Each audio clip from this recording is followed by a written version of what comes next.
Auzubillahiminash-shaytanir-rajim. Bismillahir-rahmanir-rahim. Dear students of 12th class, Boys Higher Secondary School, Nagri, of subject Botany,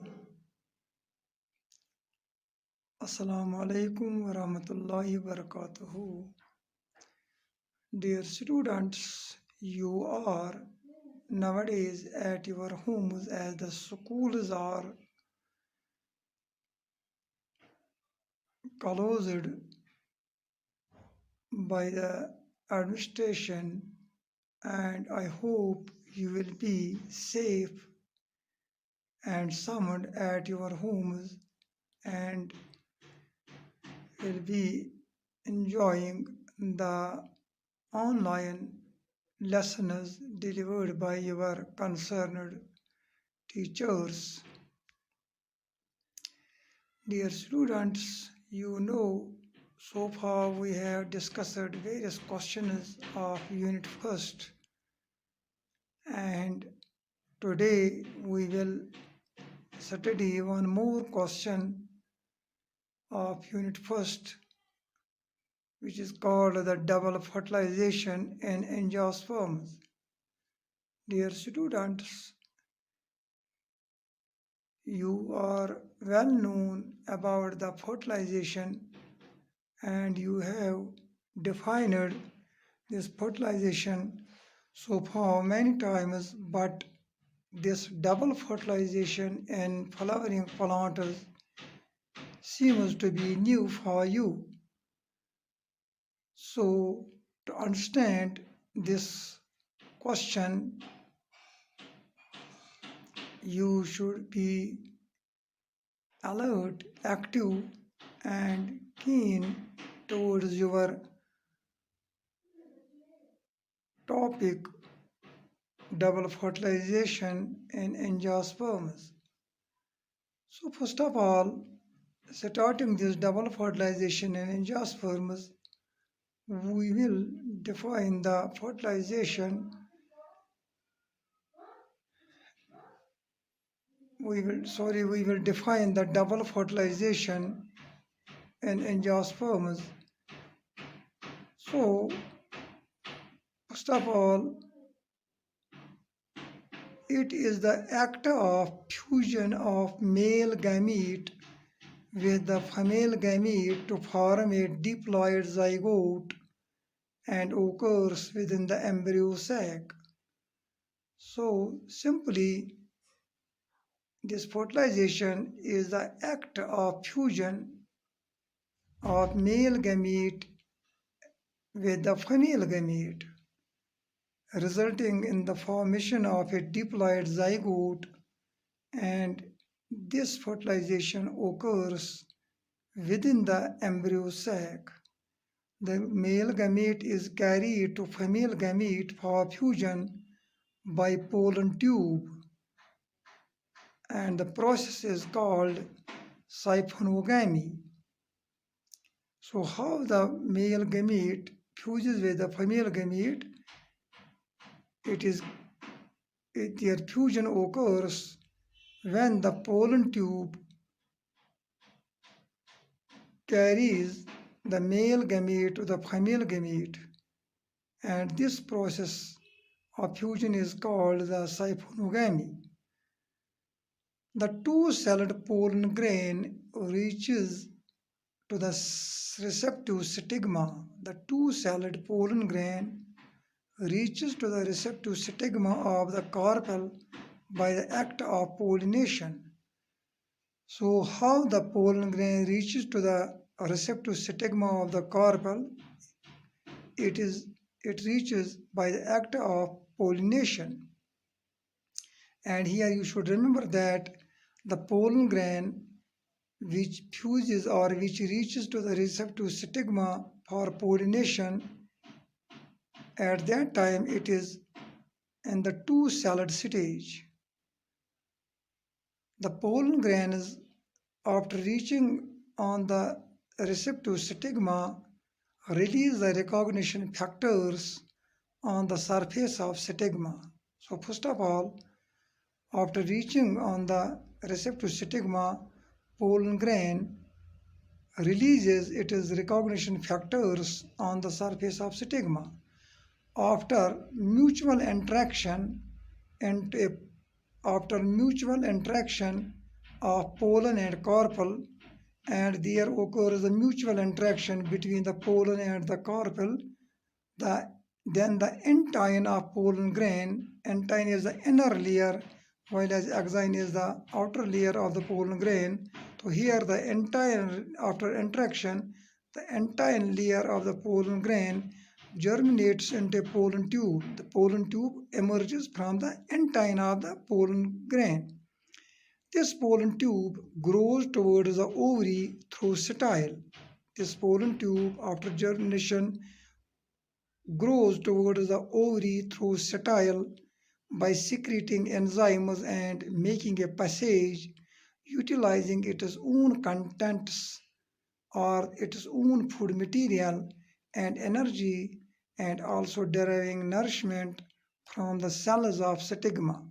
So here, how the pollination occurs, how the two-celled pollen grain reaches to the receptive stigma, and how the mutual interaction occurs there, and how the pollen tube emerges from the entine of the pollen grain, and what is the what is secreted by this pollen grain to for utilizing it as food material and energy and deriving nourishment from the cells of the stigma. This pollen tube, after reaching the ovary, enters the ovule.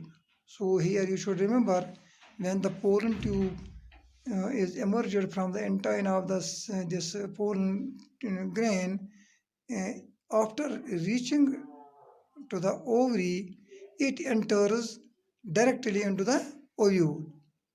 So here in different plants, it enters through different ends. In different plants, pollen tube enters into the ovary through different ends. For example, in water lily, it enters through micropylar end. In water lily, pollen tube enters through the micropylar end, and this is called the porogamy. In cucurbita, it enters laterally through integuments called the mesogamy. So here you should remember the porogamy and this mesogamy. So it is simple that when the pollen tube enters through the micropylar end, it is called porogamy, but when it enters through laterally through integuments, it is called mesogamy. So this is the after that, when this pollen tube enters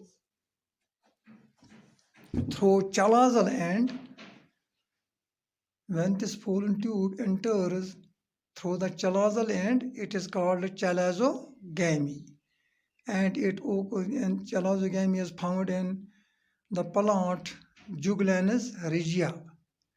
So porogamy occurs in water lily, mesogamy occurs in cucurbita, while as chalazogamy occurs in Juglannus regia, or it is found in Juglannus regia.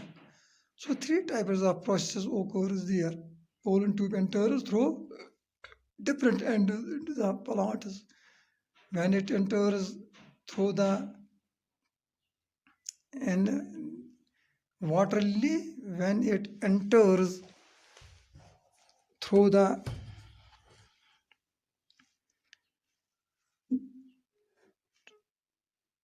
micropylar end, when in water lily pollen tube enters through the micropylar end, it is called porogamy. But in cucurbita, it enters through integuments called the mesogamy. While as in Juglannus regia, it enters through the chalazal end called the chalazogamy. but porogamy is most common. Porogamy is most common. That means pollen tube mostly enters through the micropylar end. So what happens after entering the pollen tube? The tip of the pollen tube pushes through the nucellus tissue. The tip of pollen tube pushes through the nucellus tissue and pierces the egg apparatus. Then it enters into the egg apparatus end of the embryo sac. The tip of pollen tube then enters the synergids, which direct it towards the egg apparatus by secreting some chemicals.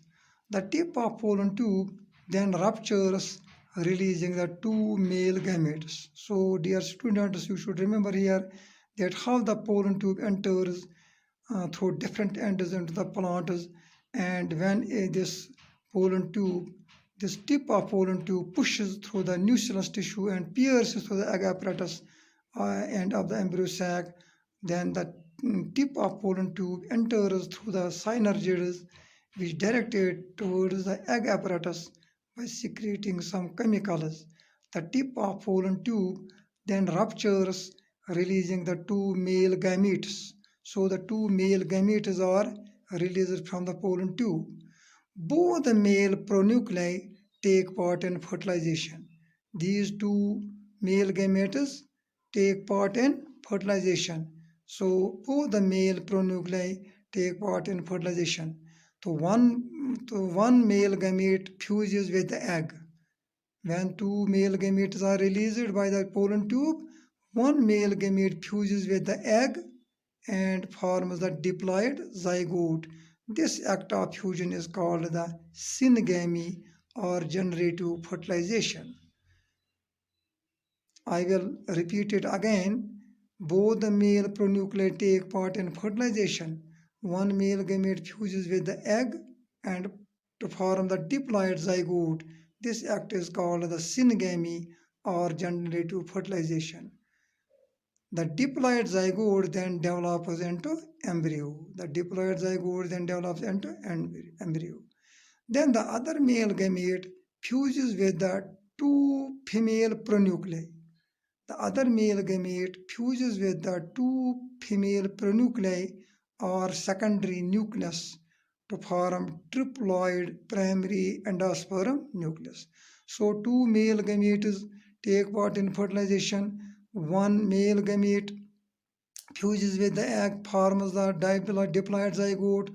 Act is called syngamy or generative fertilization, and the diploid zygote develops into embryo, while as the other male gamete fuses with the two female pronuclei or secondary nucleus to form the triploid primary endosperm nucleus, and this act is called triplet fusion or vegetative fusion. So two types of fertilizations occurs here. These two acts of fertilizations are called double fertilization. These two acts of fertilizations are called double fertilization. So this was all about our today's topic, double fertilization in angiosperms. I hope you have understood this today's topic, and you will be now aware about this question, double fertilization and angiosperms. Stay home, stay safe. Thank you very much.